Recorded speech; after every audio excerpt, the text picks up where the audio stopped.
In this video, we're going to go over books number 71 through 75 on the Robinson Curriculum book list. Let's talk about what these books are, what some modern criticism of them might be, and even some alternatives in case you can't find these or they're really difficult for your kids to read. Let's talk about it in this video.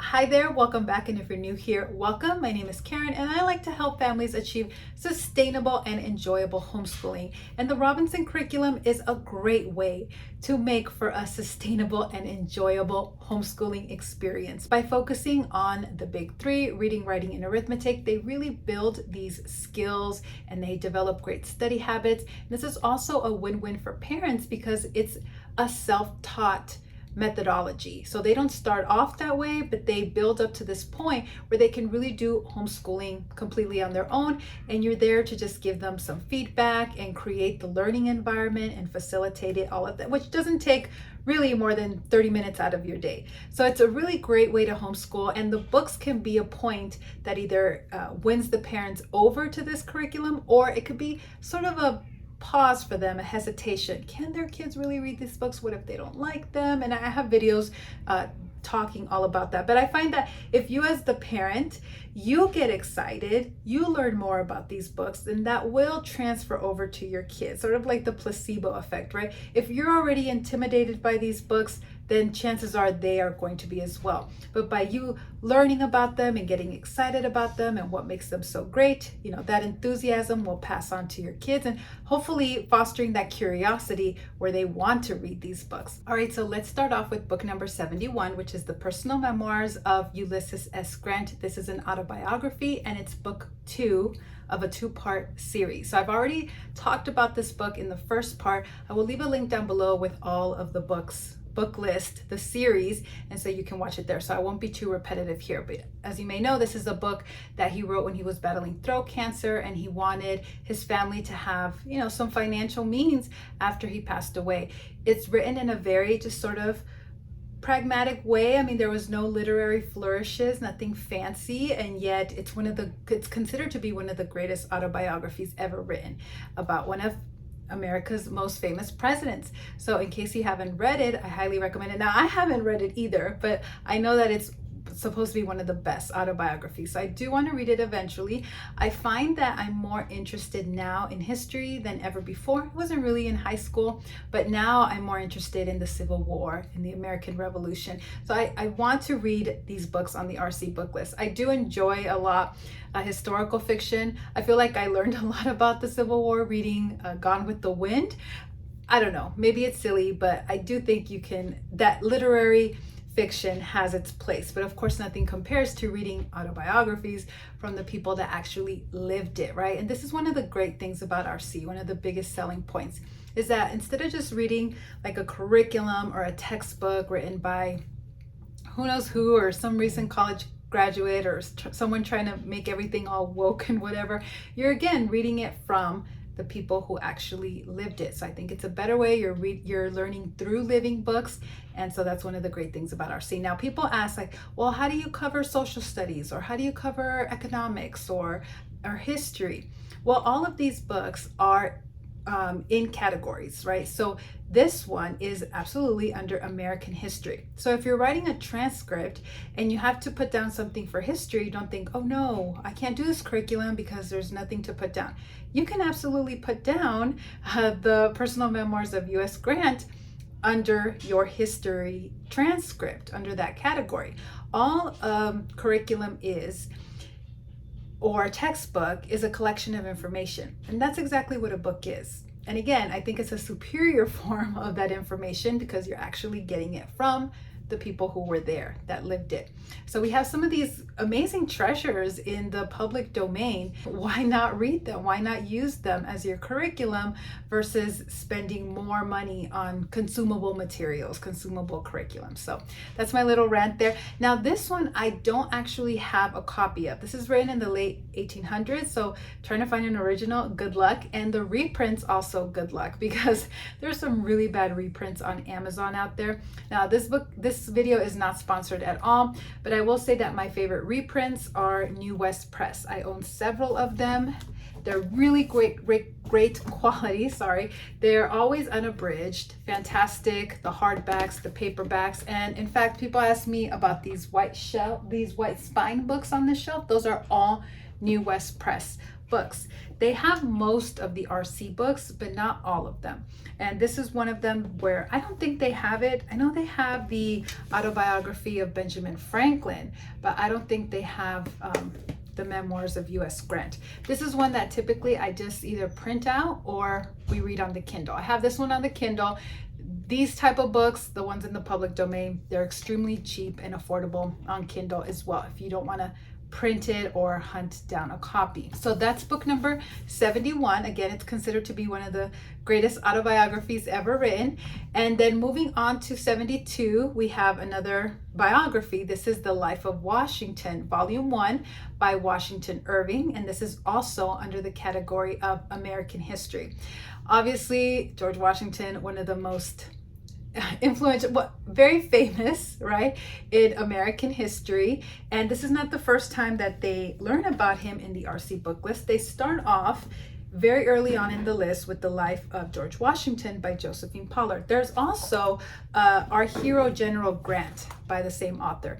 And these books are written for the younger reader, where it takes big words and it breaks it down to one syllable word. As they're obviously getting older, we're at book number 71, 72, they can handle something a little bit more meatier. So The Life of Washington, Volume 1, this goes into his life, obviously his birth, growing up, his life as a surveyor in Virginia, meeting Martha, getting married, and of course, his journey to becoming the commander-in-chief, the first commander-in-chief of the Continental Army. And that's where it stops, at Volume 1. This book, see, it's so funny when I do research on these books for these videos, it's always like building it up like, wow, this was the best and so well received and one of the greatest, blah, blah, blah. But then also they want to, however, modern critics today say, or despite all of these things, blah, blah, blah. So let me know in the comments down below. I'd love to hear your opinions on this, because look, there are books that I read that I can look at something and think, ooh, that didn't age well, or ooh, that's kind of cringy to read, but I can still recognize it for being a great piece of literature, or see its place in our history. I would never want to censor it or have it removed or taken down, but it seems like more and more, just everything, they want to throw some controversy around it. And even this book, and I understand that Washington can be kind of a controversial figure and polarize even Christians, I understand that completely. But their criticism of it was that it just downplayed his faults. That was the big controversy around it. Not unlike the next book, which also has its fair share of controversy. I don't know why, because I really enjoy it. Number 73 is The Song of Hiawatha, and I love talking about this book. Here is a picture book that just kind of goes into like the very first part of the book, as a child and growing up. And then this is the actual full book here. It's a lot longer. This is by one of the most famous poets of America's, Henry Longfellow.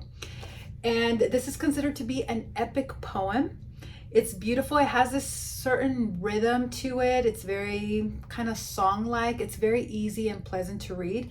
And the reason why I kind of know so much about it and have used it a lot is because one of my favorite homeschooling books is Educating the Child at Home by Ella Francis Lynch. And in it, she talks about a great way of, teaching kids poetry and teaching them how to read is for them to memorize a poem. And then once they have it memorized, to go ahead and give them the book and let them read it to themselves, and things just start to click. Or also you can have them write it from memory as a writing assignment, and then you give them the book and they can make their own corrections. So there's a lot of different ways that you can use this book. And I think one of the reasons why it was picked, because this is an older book, obviously, this is one of those greatest poems ever published. It's very, like I said, it has that rhythm. It's easy to read. It's easy to memorize. And so I think that's why it was chosen for that. But yeah, it's a beautiful poem. So it says, the Song of Hiawatha was immensely popular in its time and helped establish Longfellow as one of America's leading poets. It also played a significant role in shaping the popular image of Native American culture and mythology. However, in more recent times, the poem has been criticized for its romanticized and stereotypical portrayal of Native American life and culture. Really? If you happen to be Native American out there, I did this with the Uncle Remus video too. I always ask for opinions. If you're a Native American, do you find a book like this offensive? Let me know in the comments down below.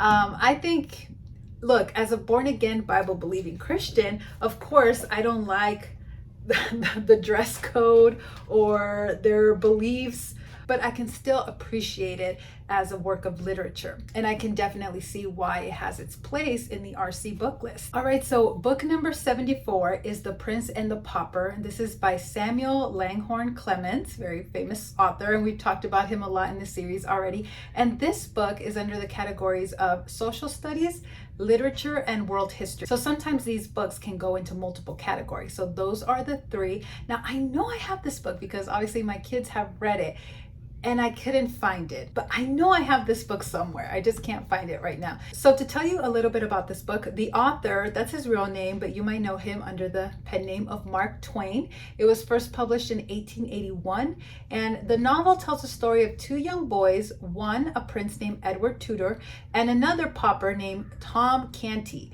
who switch places and experience life in each other's worlds. This is one of those premises that has just been done again and again. You probably can think of some movies under this theme, right? Now, The Prince and the Pauper is often considered a classic of American literature and is widely read and studied in schools and universities around the world. The novel explores themes of identity, social class, and the nature of power, and is notable for its engaging storytelling, vivid characters, and humor. So this is a great balance. I think the RC list does a great job of this, of, maybe some heavier, meatier books like the autobiographies, biographies, but then we transitioned into, some poetry, and now we have like a really fun literature book.